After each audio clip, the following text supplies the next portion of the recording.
The gunshot that killed Tessa Morgan's husband echoed through the canyon for what felt like hours, though in truth, it lasted only seconds before the silence swallowed everything whole. She stood at the edge of the newly dug grave in Ventura, California, her black dress whipping around her legs in the October wind of 1878, watching as the last shovelful of earth covered the pine box that held what remained of her old life. Her eyes were dry.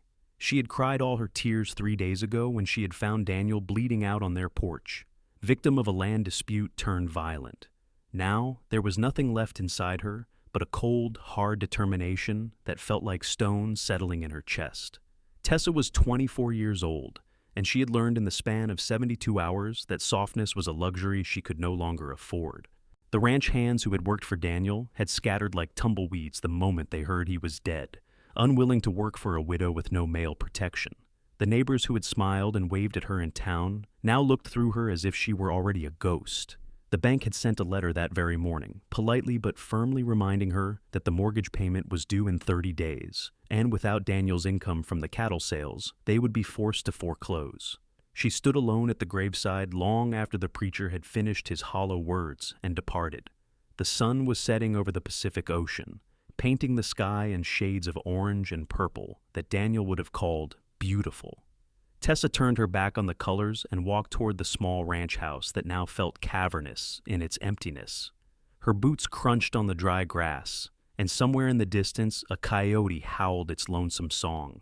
The house was dark when she entered, and she did not bother to light the lamps. She moved through the familiar space by memory, her hands trailing along the wooden table where she and Daniel had shared meals, past the rocking chair where he used to sit and read the newspaper, to the bedroom where his shirt still hung on pegs along the wall. She reached out to touch one, her fingers barely grazing the worn fabric before she pulled back as if burned. No, she could not afford sentimentality. She could not afford to remember the way he had laughed, or the gentleness of his hands, or the future they had planned together. Tessa pulled off her morning dress and replaced it with a pair of Daniel's old work pants and a shirt, cinching a belt tight around her waist to keep them from falling. She braided her long auburn hair and pinned it up beneath one of his hats. If the ranch hands would not work for a woman, then she would do the work herself. She had grown up on a farm in Missouri, the daughter of a man who had wanted sons and had treated his only child accordingly. She knew how to mend fences, how to tend livestock, how to shoot a rifle and skin a rabbit and survive on next to nothing. Those skills, dormant during her brief 3 years of marriage, came flooding back now with a fierce urgency. For 2 weeks, she worked from sunup to sundown, repairing the damage that had been neglected since Daniel's death. The remaining cattle, only about 30 head, needed to be moved to better grazing. The water pump needed fixing. The barn roof had a hole that let in the rain. She did it all with grim determination, ignoring the way her muscles screamed in protest, ignoring the blisters that formed and burst and formed again on her palms. She ate little and slept less, driving herself with a relentless energy born of desperation and grief she refused to acknowledge. It was on a Thursday afternoon, when she was wrestling with a particularly stubborn fence post, that she first saw the cowboy. She had been struggling with the post hole digger for the better part of an hour, sweat streaming down her face despite the cool November air, when she heard the sound of hoofbeats approaching. Her hand immediately went to the rifle she now kept within arm's reach at all times. She straightened, shading her eyes against the sun, and watched as a rider crested the small hill that bordered her eastern property line. He sat easy in the saddle, a tall man with broad shoulders and a worn brown hat pulled low over his eyes. His horse was a dappled gray, well cared for despite the dust of the trail. As he drew closer, Tessa could make out more details. He had dark hair that curled slightly at his collar, a strong jaw shadowed with several days' worth of beard, and eyes that were an unusual shade of green, like the ocean on a stormy day. He was young, perhaps close to her own age, maybe a year or two older, and he moved with the confidence of someone who had spent most of his life on horseback. "Madam," he said, touching the brim of his hat as he reined in his horse a respectful distance away. His voice was deep and pleasant, with a slight drawl that suggested Texas origins. "I do not mean to intrude. I am looking for Daniel Morgan. I was told in town this was his spread." Tessa's jaw tightened. "Daniel Morgan is dead, buried 2 weeks past." The cowboy's expression shifted, genuine regret crossing his features. "I am sorry to hear that. I truly am. He and I worked a cattle drive together about 5 years back, up through Nevada. He was a good man, honest, fair. Yes, he was. Tessa's voice was flat, offering no invitation for further conversation. She turned back to her fence post, dismissing him. But the cowboy did not leave. She could feel him watching her struggle with the post hole digger, could sense his hesitation. Finally, he spoke again. "Madam, I can see you are busy, and I will be on my way shortly. But I wonder if you might have some water to spare for my horse. We have been riding since dawn, and the creek I was counting on turned out to be dry." Tessa wanted to refuse. She wanted to send him away and return to her solitary battle against the indifferent land. But even in her hardened state, she could not deny water to an animal. "The trough is by the barn," she said curtly, jerking her head in that direction. "Help yourself." "Much obliged." The cowboy dismounted with fluid grace and led his horse toward the barn. Tessa returned her attention to the fence post, determined to get it set before nightfall. She heard the sound of the horse drinking, the creak of the trough, and then footsteps approaching. She did not look up. "Name is Samuel Jennings," the cowboy said. "Most folks call me Sam, and I could not help but notice you are fighting a losing battle with that post. I will manage.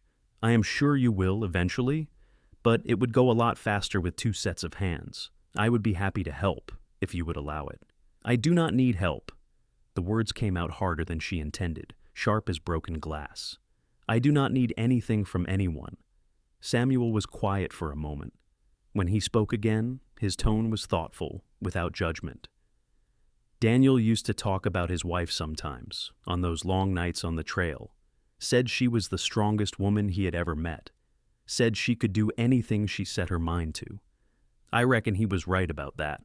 Something in Tessa's chest cracked, just a hairline fracture in the stone she had built around her heart. She blinked hard against the sudden sting in her eyes and drove the post hole digger into the ground with vicious force.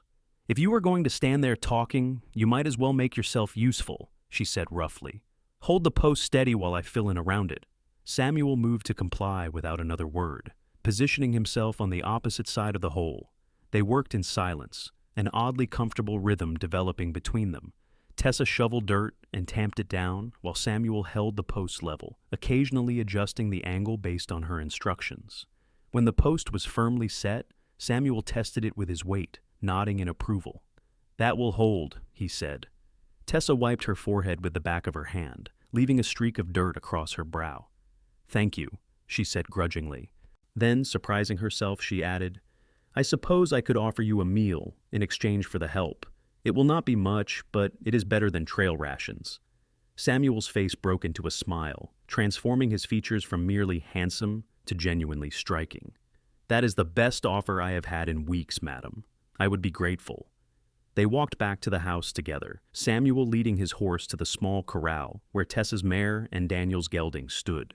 In the kitchen, Tessa built up the fire in the stove and put together a simple meal of beans, salt pork, and the biscuits she had made that morning.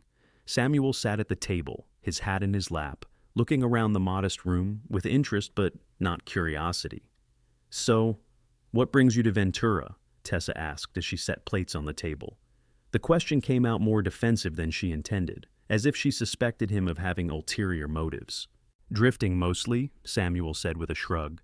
"I have been working ranches up and down California for the past few years. Thought I might head down toward Los Angeles, see if there is work to be had. But I am in no particular hurry." He paused, then added carefully, "I heard in town that you might be selling out. The man at the general store said the bank is foreclosing." Tessa's hands stilled on the coffee pot. "That man talks too much. People in small towns generally do." Samuel accepted the cup of coffee she poured with a nod of thanks. "But it seems to me a shame to lose a place like this. Good water, decent grazing, close enough to town for supplies, but far enough out for privacy. Daniel knew what he was doing when he chose this land." "Yes, well, knowing what to do and being alive to do it are 2 different things." Tessa sat down across from him, her own coffee untouched. "The bank wants payment in 2 weeks. I do not have it. I do not have anywhere near it, so unless a miracle happens, I will be selling what I can and moving on." "Moving on to where?" "I have not decided yet." The truth was she had not let herself think that far ahead. The idea of leaving this place, of abandoning the dreams she and Daniel had built here, felt like a final betrayal. But staying was impossible. Samuel ate in silence for a few minutes, his brow furrowed in thought. Finally, he set down his fork and looked at her directly. What if you had help? A hired hand, I mean. Someone to work the ranch, help you get the cattle to market. A good price for 30 head would not pay off the whole mortgage, but it might be enough to satisfy the bank for now, give you some breathing room. Tessa shook her head. I cannot afford to pay a hired hand. I can barely afford to feed myself. What if payment came from a share of the profits?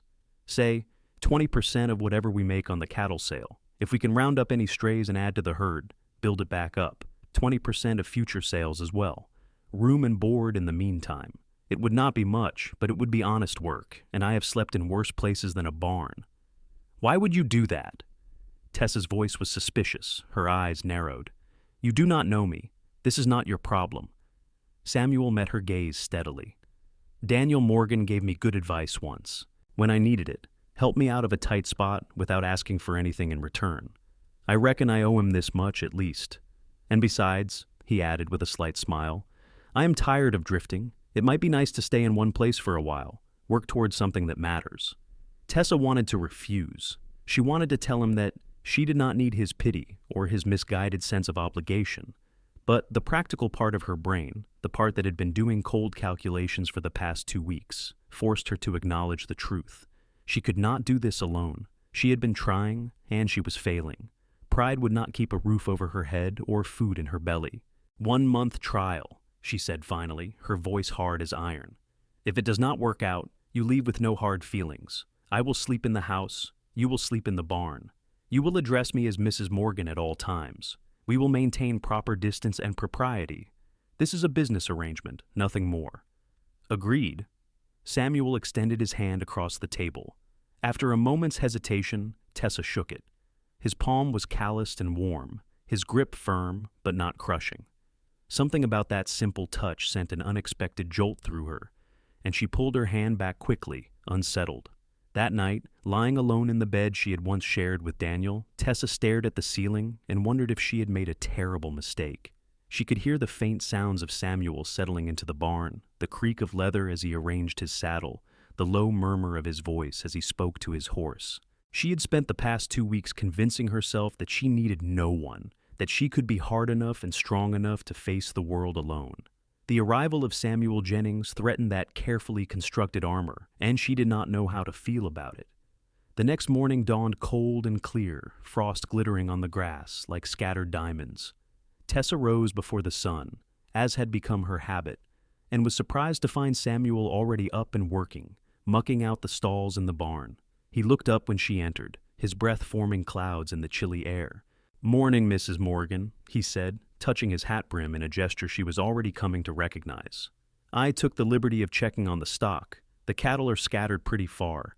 It is going to take a few days of hard riding to gather them all in. The sooner we start, the better." Tessa nodded, appreciating his direct approach. "I will saddle my horse." They rode out together as the sun was breaking over the mountains to the east, painting the landscape in shades of gold and amber. The ranch sprawled across several hundred acres of rolling hills and scrubland, bordered by the Santa Clara River to the north and the mountains to the south. It was beautiful country, wild and untamed, and Tessa felt something loosen in her chest as they rode, the familiar rhythm of the horse beneath her a comfort she had not realized she missed. Samuel proved to be an excellent cattleman, spotting the animals where Tessa would have ridden right past them, knowing instinctively which routes to take to drive them back toward the main pasture. He worked with quiet efficiency, never showing off, but never slacking either. By mid-afternoon, they had gathered about a dozen head, and Tessa was forced to admit, if only to herself, that he was worth his share and then some. They stopped by a small creek to water the horses and eat the cold lunch Tessa had packed. Samuel sat on a flat rock, his hat pushed back on his head, watching the cattle graze peacefully nearby. "You are good at this," he said, and it took Tessa a moment to realize he was talking to her. Not many women would be able to handle this kind of work. "My father did not have sons," Tessa said shortly. "He made do with what he had." "Lucky for him, then."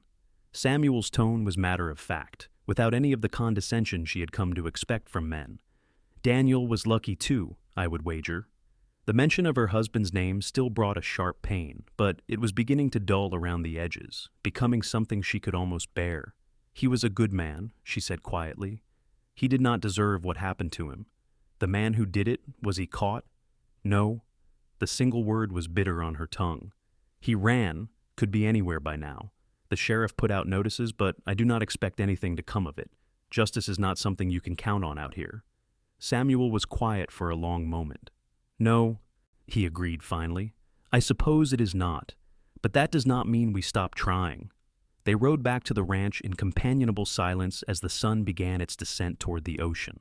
Over the following days, they fell into a routine. Each morning, they would ride out to gather more cattle, repair fences, check water sources. In the evenings, Tessa would cook supper, and Samuel would care for the horses and complete whatever chores remained. They spoke little, but the silence between them was comfortable, the silence of two people who were beginning to understand each other without the need for excessive words. A week into their arrangement, Tessa woke in the middle of the night to the sound of thunder rolling across the sky. She rose and went to the window, watching as lightning fractured the darkness, illuminating the ranch in stark white flashes. The first drops of rain began to fall, slowly at first, then building to a steady drumming on the roof. She thought of Samuel in the barn, wondered if the roof was holding, if he was dry and warm enough. Before she could second-guess herself, she pulled on her robe and boots and ran across the yard to the barn, the rain soaking through the thin fabric within seconds. She pushed open the barn door and found Samuel sitting on a bale of hay, a lantern burning beside him, apparently unconcerned by the storm raging outside. "The roof is leaking," he said calmly, gesturing to several spots where water was dripping through.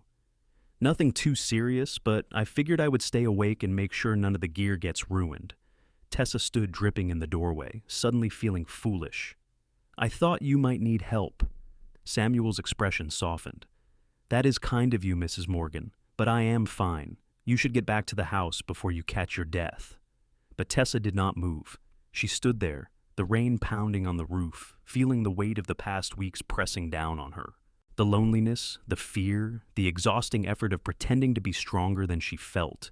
Something in her chest was crumbling, the stone armor she had built developing cracks she could no longer ignore.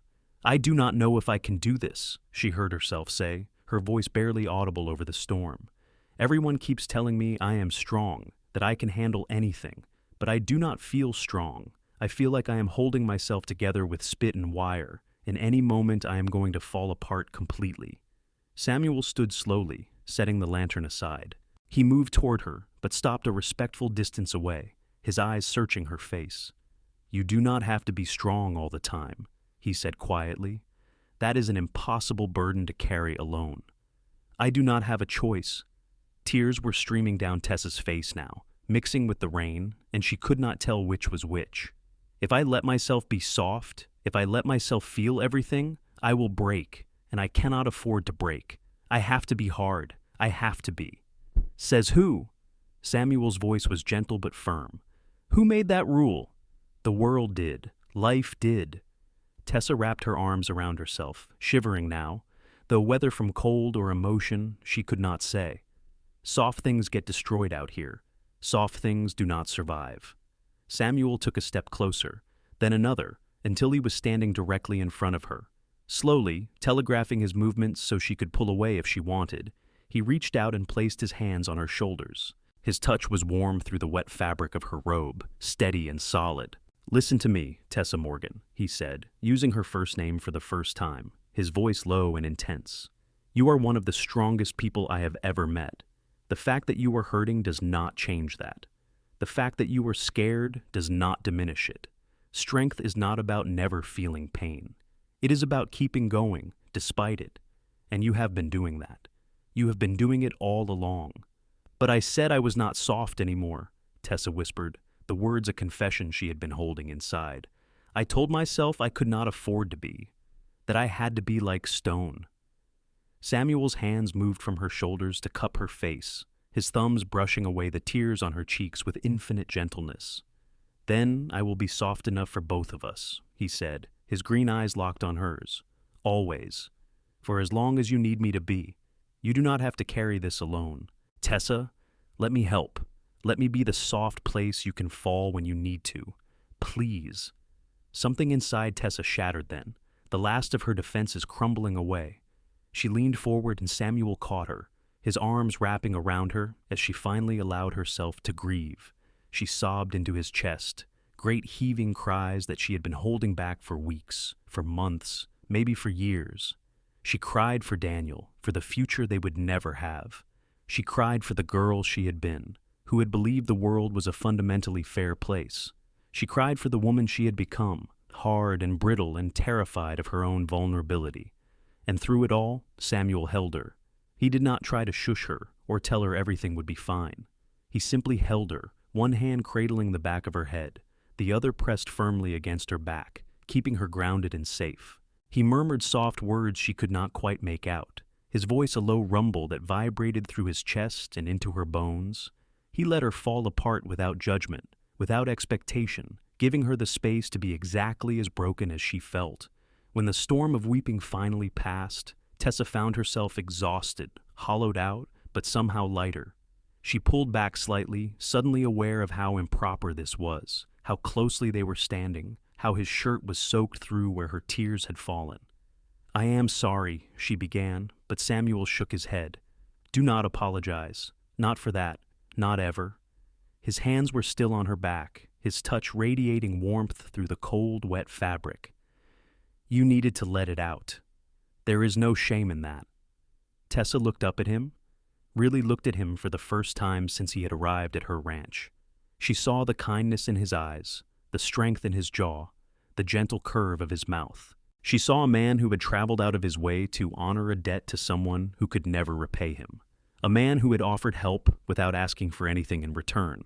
A man who had just promised to carry the burden of softness so she would not have to. "I do not understand you," she said softly. "Why are you doing this? What do you get out of it?"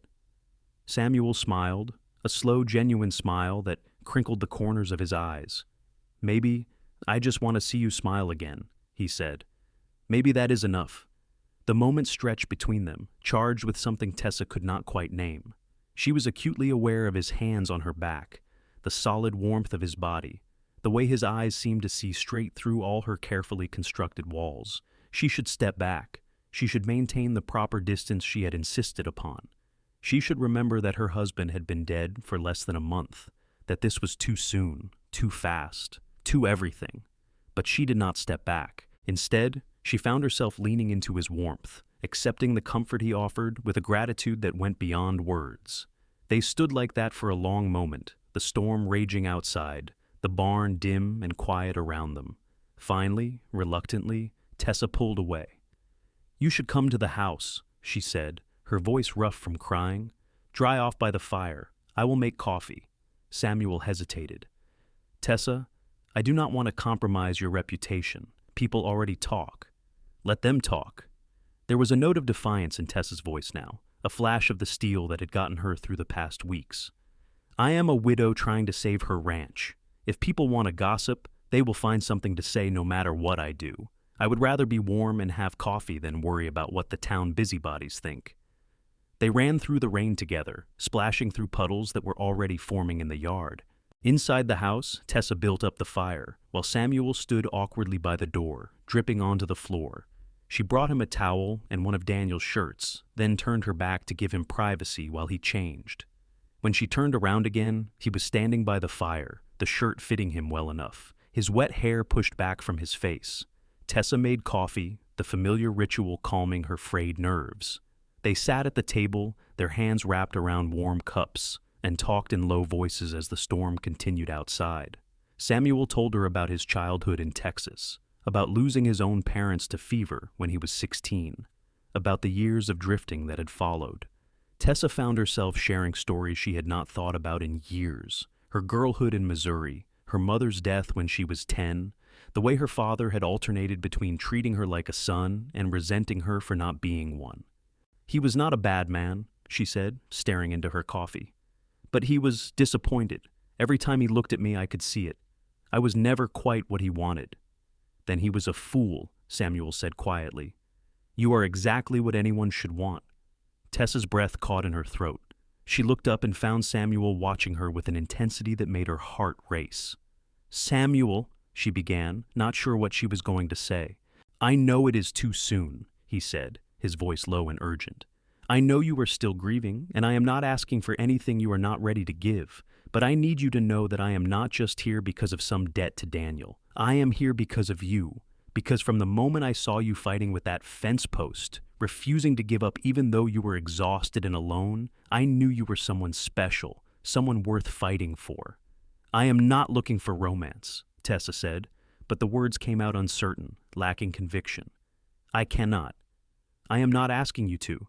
All I am asking is that you let me stay, let me help, and maybe, eventually, let me prove to you that not everyone leaves, that some people stay, even when things are hard, especially when things are hard."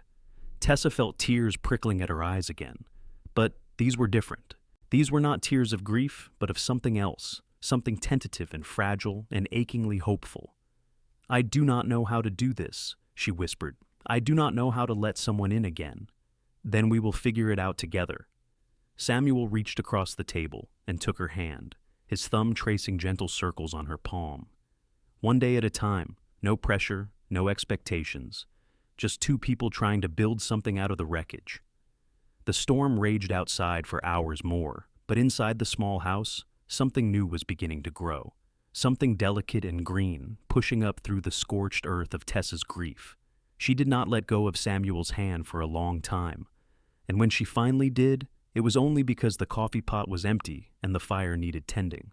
Samuel stood to leave, to return to the barn, despite her protests that it was still raining. "Propriety," he reminded her gently, though his eyes were warm. "I will not have anyone saying anything that might hurt you."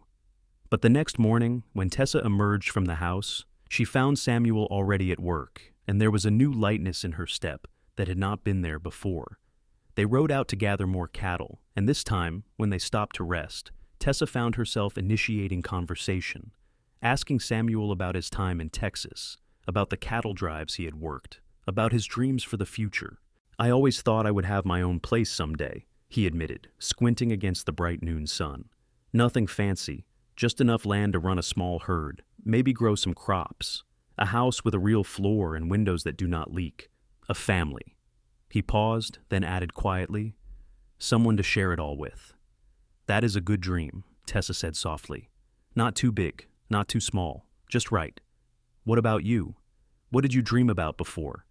Tessa was quiet for a long moment, thinking. "I dreamed about being safe," she said finally. "About having a place where I belonged, where I did not have to prove myself every single day, where I could just be." She laughed, but it was not a bitter sound. "I suppose that is not very ambitious."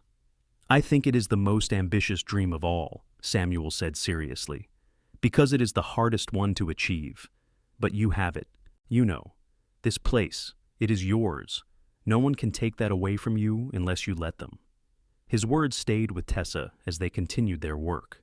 Over the next week, they managed to round up all 30 of the original cattle, plus another 6 strays that had wandered onto the property from neighboring ranches. Samuel suggested they drive the herd to the stockyards in Los Angeles, where they would get better prices than selling locally. It would mean several days on the trail, but the potential profit was worth the risk. "I can handle the drive alone if you prefer," Samuel offered.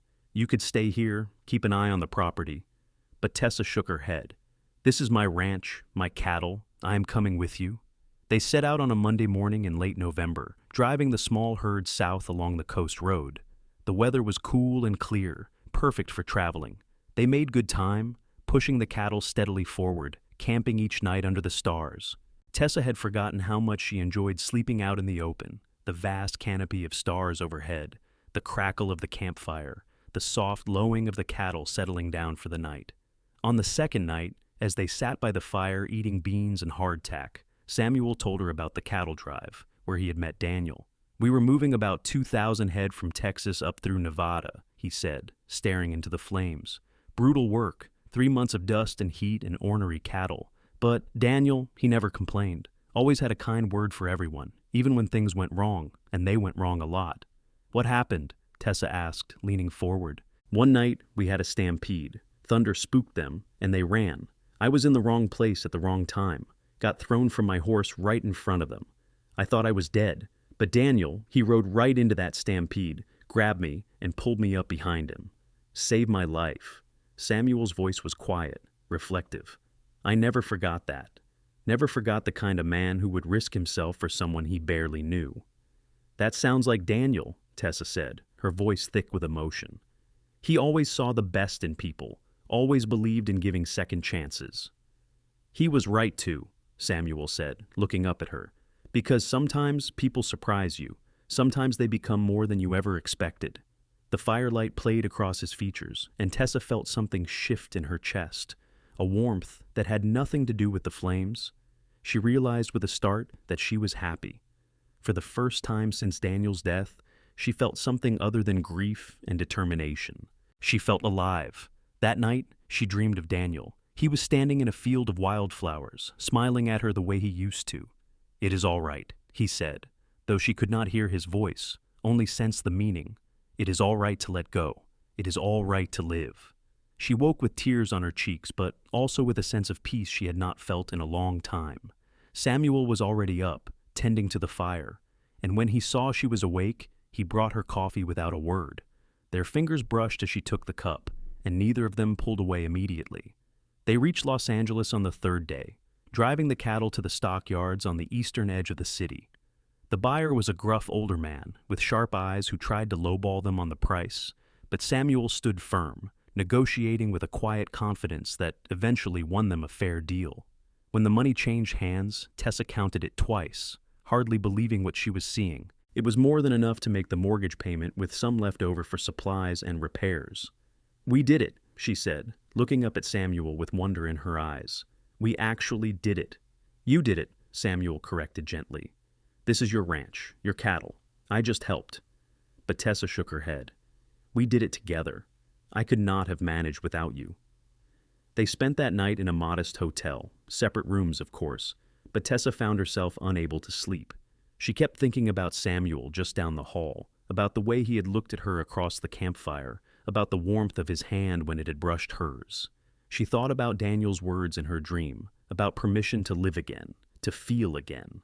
Finally, unable to stand the restlessness any longer, she rose and wrapped a shawl around her shoulders. She padded down the hallway in her bare feet and knocked softly on Samuel's door. He opened it almost immediately, as if he had been waiting, and she could see in his eyes that he had been as unable to sleep as she had. "I need to tell you something," Tessa said, her voice barely above a whisper.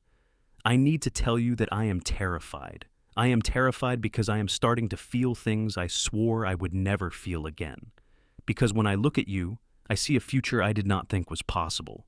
Because you have been so patient and so kind, and I do not know what I did to deserve it." Samuel stepped into the hallway, pulling the door closed behind him. "You do not have to deserve kindness, Tessa, and you do not have to be afraid. Not of this, not of me. But what if I lose you too?" The question came out broken, all her fear and pain laid bare. "What if I let myself care, and then you are gone? I do not think I could survive that again." "You could," Samuel said firmly, taking her hands in his. "Because you are the strongest person I know. But you will not have to. I am not going anywhere. I told you that first night in the barn, and I meant it. I will be here for as long as you want me, for always, if you will have me. Samuel." His name was a prayer on her lips. "I said I was not soft anymore. I meant it. I had to be hard to survive. But with you, then I will be soft enough for both of us," he repeated, pulling her closer. "Always. I will be the one who cries at sunsets and laughs at jokes that are not funny and believes in happy endings. I will carry the hope for both of us until you are ready to carry it yourself. And when you are ready, I will still be here, being soft enough for two, just in case you need it." Tessa felt something break open inside her, not the shattering of grief, but the blossoming of something new. She reached up and touched Samuel's face, her fingers tracing the line of his jaw, and he closed his eyes at her touch, leaning into her palm, like a man finding water after days in the desert. "I think I am falling in love with you," she whispered, the admission both terrifying and exhilarating. "I did not want to. I tried not to. But I am." Samuel's eyes opened, and they were blazing with emotion. "I have been in love with you since the day I arrived," he said, his voice rough. Since you stood there covered in dust and sweat, refusing to give up, refusing to be anything less than exactly who you are. I have been yours since that moment, Tessa Morgan. I just was waiting for you to be ready." "I am ready," Tessa said, and it was true. The grief was still there, would always be there in some form, but it no longer defined her. It was a part of her story, but it was not the end of her story. "I am ready to try, to live again, to love again." Samuel cupped her face in his hands, his thumbs brushing her cheekbones with infinite tenderness. "May I kiss you?" he asked, his voice barely audible. "Yes," Tessa breathed. "Please, yes." He kissed her then, soft and sweet and careful, as if she were something precious that might break. But Tessa was not breaking. She was blooming, unfurling like a flower toward the sun. She kissed him back, pouring into it all the longing and fear and hope she had been holding inside. His arms came around her, pulling her close, and she melted into his embrace, finally allowing herself to be soft, to be vulnerable, to trust that he would not let her fall. When they finally pulled apart, both breathing hard, Samuel rested his forehead against hers. "We should probably not be standing in a hotel hallway like this," he said, though he made no move to let her go. "Probably not," Tessa agreed, but she was smiling, actually smiling, for the first time in weeks. "What will people think?" "I do not care," Samuel said fiercely. "Let them think whatever they want. I love you, Tessa Morgan. I want the whole world to know it." But they retreated to their separate rooms for the remainder of the night, propriety still dictating some boundaries. Tessa lay in her bed, her fingers touching her lips where Samuel had kissed her, feeling like a girl again, giddy and nervous and full of possibility. The next morning, they began the journey back to Ventura, just the two of them now, without the cattle to slow them down.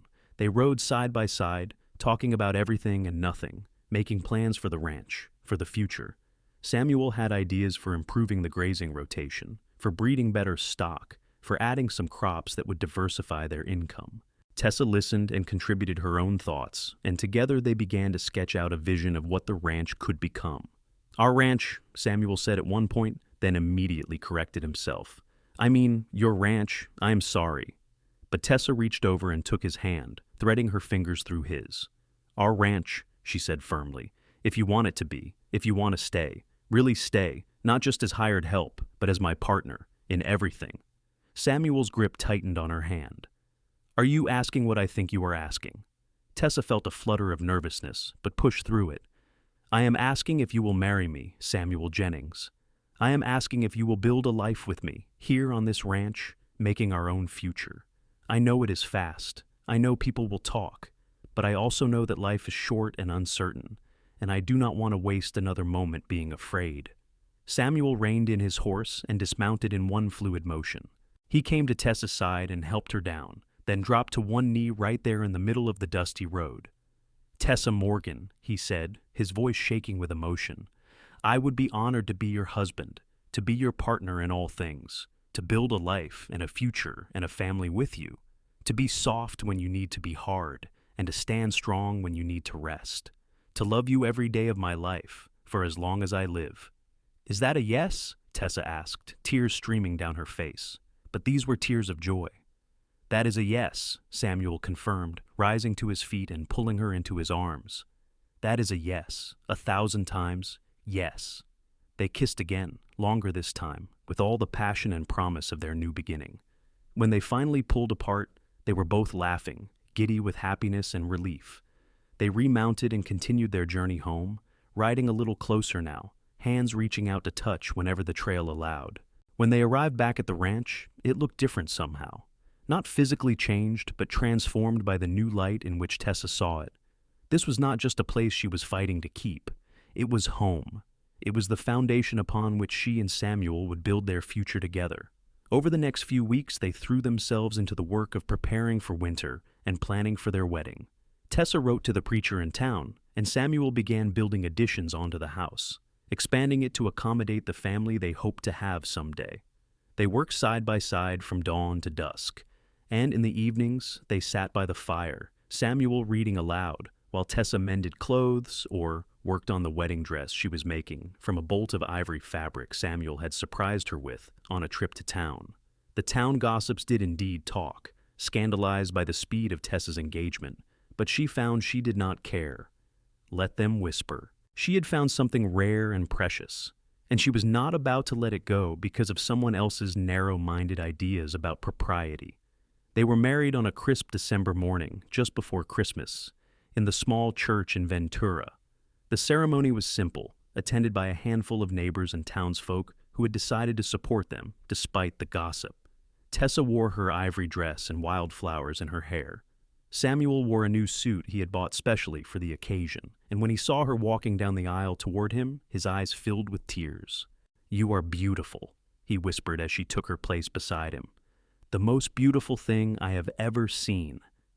The preacher led them through their vows, and when it came time for Samuel to speak, he cleared his throat and said, "I vow to love you in joy and in sorrow, in plenty and in want. I vow to be your partner, your friend, your soft place to fall when the world is too hard. I vow to build a life with you that honors both the past and the future, and I vow to choose you every single day for the rest of my life." Tessa was crying openly now, but she managed to speak her own vows clearly. "I vow to trust you with my heart, even though I am still learning how. I vow to build a future with you that is full of hope and love and possibility. I vow to be your partner in all things, to stand by your side through whatever comes. And I vow to remember that strength does not mean never being soft, because you taught me that it is okay to be both." When the preacher pronounced them husband and wife, Samuel kissed her with such tenderness that several of the women in attendance dabbed at their eyes with handkerchiefs. And when they walked out of the church together, hand in hand, Tessa felt as if she were walking into a new life, one full of promise and potential. Their first year of marriage was not without challenges. There were hard winters and dry summers, sick cattle and broken equipment, moments when money was tight and the future uncertain. But through it all, they faced everything together. Samuel kept his promise to be soft when Tessa needed to be hard, offering comfort and encouragement on the difficult days. And Tessa found herself learning to be soft again too, to laugh and cry and feel without fear. In the spring, they got word that the man who had killed Daniel had been caught in Arizona and brought to justice. Tessa felt a complicated mix of relief and grief at the news. It did not bring Daniel back, but it did offer a sense of closure, a final turning of the page on that chapter of her life. "Are you all right?" Samuel asked that evening, holding her close as they sat on the porch watching the sunset. "I am," Tessa said, and she meant it. "It hurts, but it is a clean hurt now, if that makes sense. Like a wound that is finally healing properly." "It makes perfect sense," Samuel said, pressing a kiss to her temple. "And I am here, for whatever you need." "I know," Tessa said, leaning into his embrace.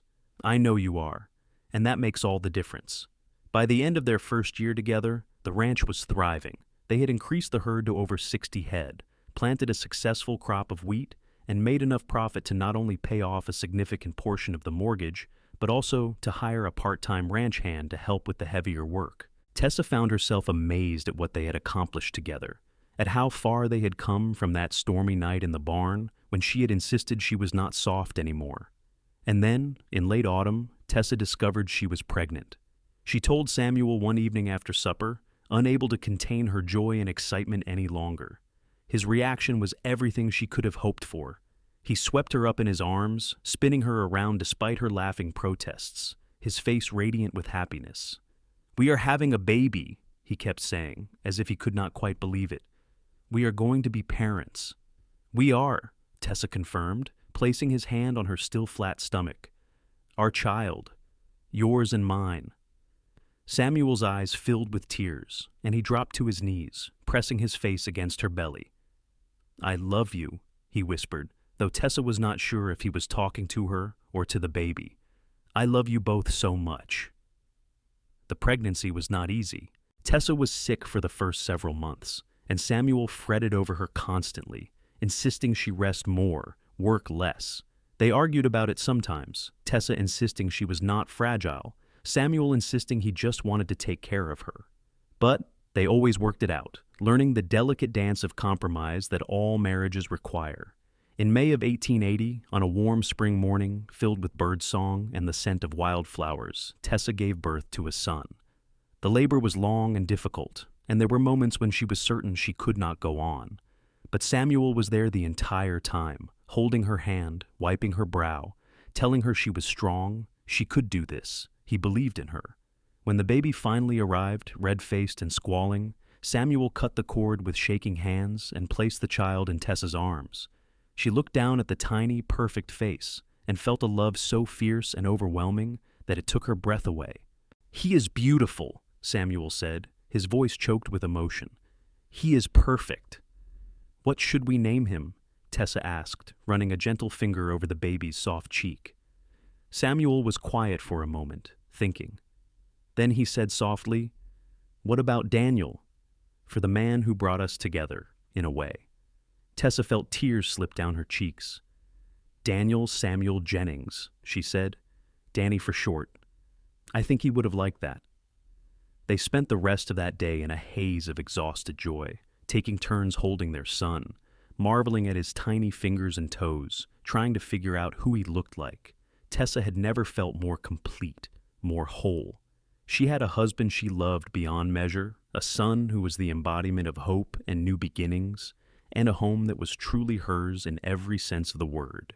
As the months passed and Danny grew, Tessa often found herself thinking back to that night in the barn, to the moment when she had declared she was not soft anymore, and Samuel had promised to be soft enough for both of them. She realized now that she had been wrong.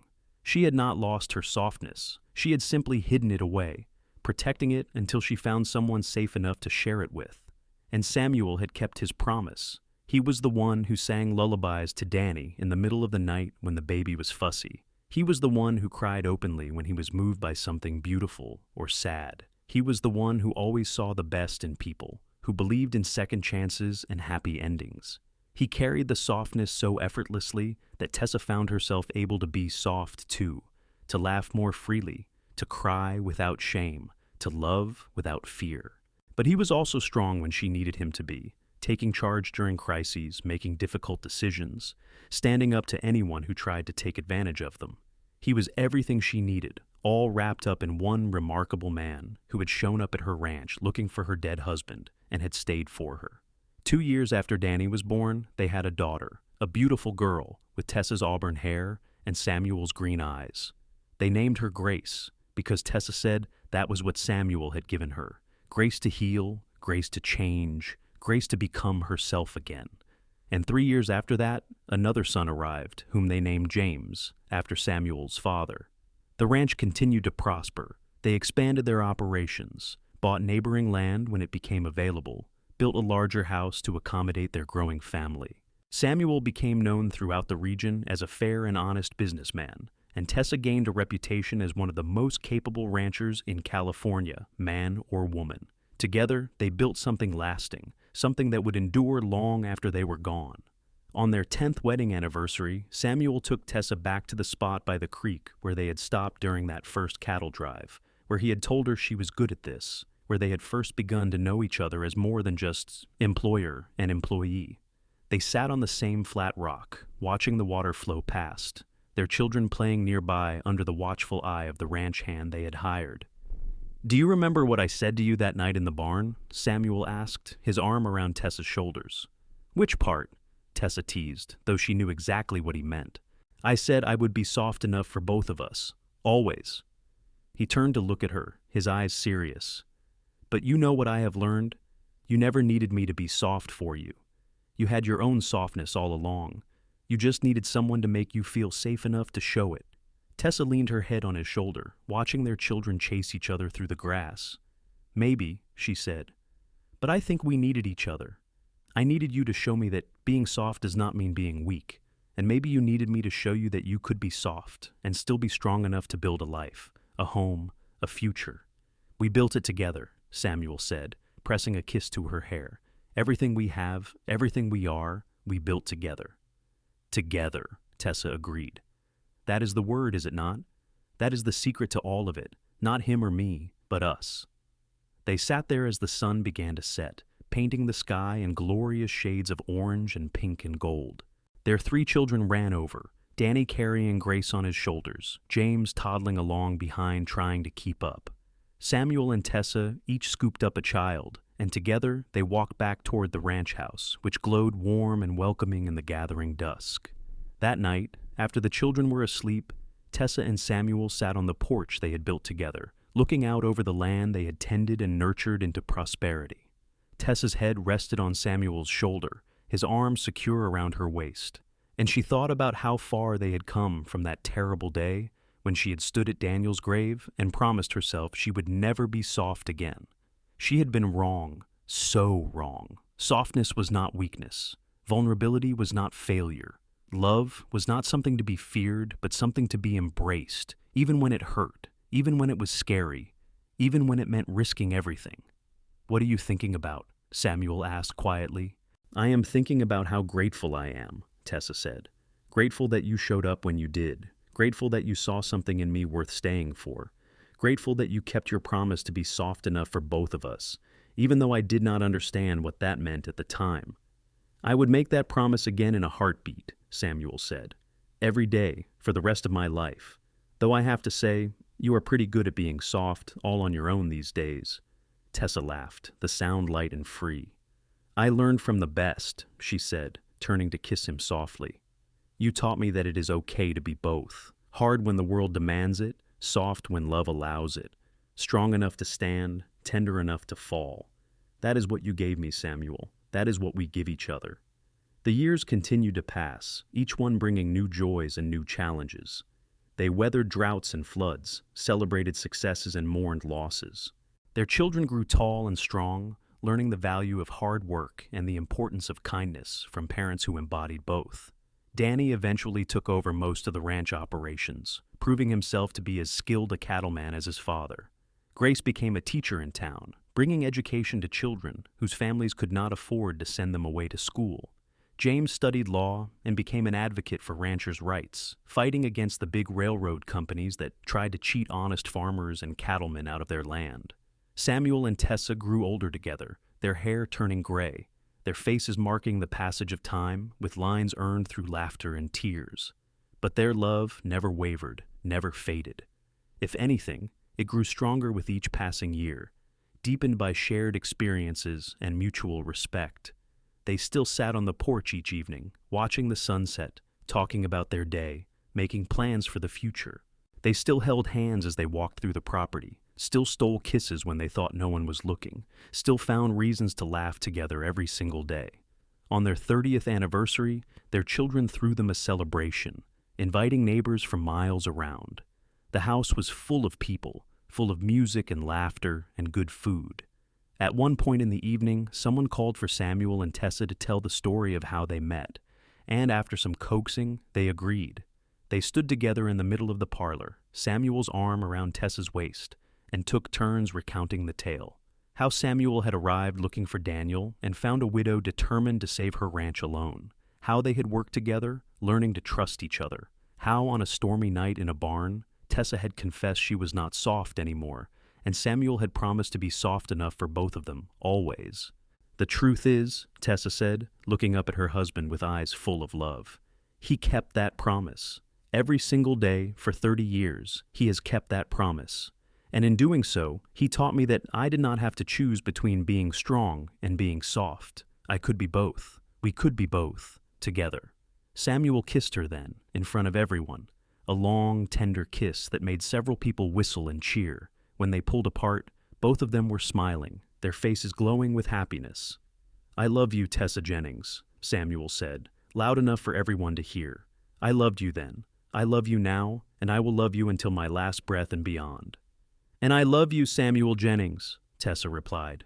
"Thank you for showing up at my ranch all those years ago. Thank you for staying. Thank you for being exactly who you are." The celebration went on late into the night, but eventually the guests departed and the house grew quiet. Samuel and Tessa stood on their porch one more time, looking out at the land that had been the backdrop for their entire life together.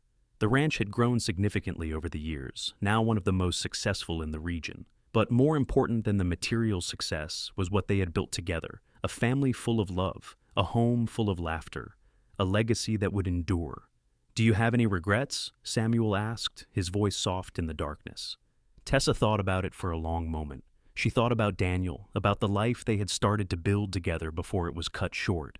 She thought about the hardship and the struggle, the moments when she had doubted whether she could go on. But then she thought about everything that had come after, the love, the children, the joy, the life she and Samuel had created from the ashes of her grief. No, she said finally. No regrets. Everything that happened, every hard thing, every painful thing, it all led me here, to you, to this, and I would not change a single moment of it. Samuel pulled her close, and they stood there together as they had stood so many times before, two people who had found each other when they needed each other most and had built something beautiful together. The stars wheeled overhead, constant and eternal, bearing witness to a love story that had begun in grief and grown into something transcendent. As they finally headed inside, ready for bed after the long day of celebration, Tessa paused at the threshold and looked back one more time. The ranch stretched out before her in the moonlight, beautiful and peaceful and home. This land had tested her, had nearly broken her, but it had also given her everything that mattered. It had given her Samuel. And Samuel, true to his word from that very first night, had given her the grace to be soft when she needed to be, the strength to be hard when the world demanded it, and the love to be both at the same time. He had been soft enough for both of them, always, just as he had promised. And in return, she had given him her heart, her trust, her future, and her whole self, without reservation and without fear. Years later, when they were old and gray, and their children had children of their own, Samuel and Tessa would still sit on that porch every evening, watching the sunset paint the sky in glorious colors. They would hold hands, these two people who had found each other in the wreckage of loss and had built a kingdom out of dust and dreams and sheer determination. And sometimes, when the light hit just right, Tessa would look at her husband and remember the cowboy who had shown up at her ranch looking for a dead man and had stayed for a living woman. The man who had seen her at her hardest and had offered softness in return. The man who had kept his promise every single day for a lifetime. "What are you thinking?" Samuel would ask, because even after all these years, he could still read her thoughts. "I am thinking that I love you," Tessa would reply, because it was true and because some things needed to be said over and over for a lifetime. "I am thinking about that night in the barn when you promised to be soft enough for both of us." "I meant every word," Samuel would say, squeezing her hand gently. "And I would make that promise again, right now, if you needed me to." "I know," Tessa would say, leaning her head on his shoulder, feeling the solid warmth of him beside her. "That is why it worked. That is why we worked. Because you meant it. Because you kept your word. Because you showed me that being soft was not the same as being broken. And that love was not something to fear, but something to embrace. Even when it hurt. Even when it was scary. Even when it meant risking everything I had left." They would sit there as the sun disappeared below the horizon and the first stars began to appear. These two people who had weathered storms, both literal and figurative, who had built something lasting out of grief and hope and stubborn determination. They would sit there together, as they always had, as they always would, for as long as time allowed. And when Samuel Jennings finally passed away at the age of 78, with Tessa holding his hand and their children and grandchildren gathered around, his last words were, "I kept my promise. I was soft enough for both of us. I hope it was enough." "It was everything," Tessa whispered through her tears, kissing his forehead one last time. "It was everything, my love. Everything and more." Tessa lived another 5 years after Samuel's death, years she spent surrounded by the family they had created together, tending the ranch they had built, telling stories about the man who had shown up looking for her first husband and had become her second, her last, her forever. She never remarried, never even considered it, because how could she? Samuel Jennings had been the love of her life, the man who had taught her that strength and softness were not opposites but partners, two sides of the same coin. On a warm spring day in 1913, Tessa Morgan Jennings passed away peacefully in her sleep, surrounded by 3 generations of the family she and Samuel had created. She was buried next to him on a hill overlooking the ranch, under a big oak tree they had planted together in their first year of marriage. The headstone read simply, "Together, always, soft enough for both of us." And if you visit that ranch today, now run by the great-great-grandchildren of Samuel and Tessa Jennings, you can still feel their presence in the land. You can see it in the way the current generation tends the cattle with care and respect, in the way they welcome strangers with kindness, in the way they understand that being strong does not mean being hard, And being soft does not mean being weak, because that was the legacy Samuel and Tessa left behind. Not just a successful ranch or a large family, but a way of living that honored both strength and tenderness, that recognized the value of being both hard and soft, depending on what the moment required. They left behind the understanding that love is not weakness, but the greatest strength of all, and that sometimes the bravest thing you can do is allow yourself to be vulnerable, to be soft, to fall, knowing that the right person will catch you every single time. That stormy night in the barn, when a grieving widow declared she was not soft anymore, and a drifting cowboy promised to be soft enough for both of them always, was the beginning of a love story that would echo through generations. It was the moment when two broken people found each other and decided to be whole together, to build something beautiful out of loss and pain and sheer stubborn hope. And in the end, that is what love is. Not the absence of hardship or pain, not the guarantee of a perfect future, but the promise to stand together through whatever comes. To be soft when your partner needs to be hard, to be strong when they need to fall, to be exactly what they need in the moment they need it most. Samuel and Tessa understood that, lived it, breathed it every day of their lives together. And that understanding, that love, that promise kept faithfully for a lifetime, was worth more than all the cattle and land and money in the world. It was worth everything.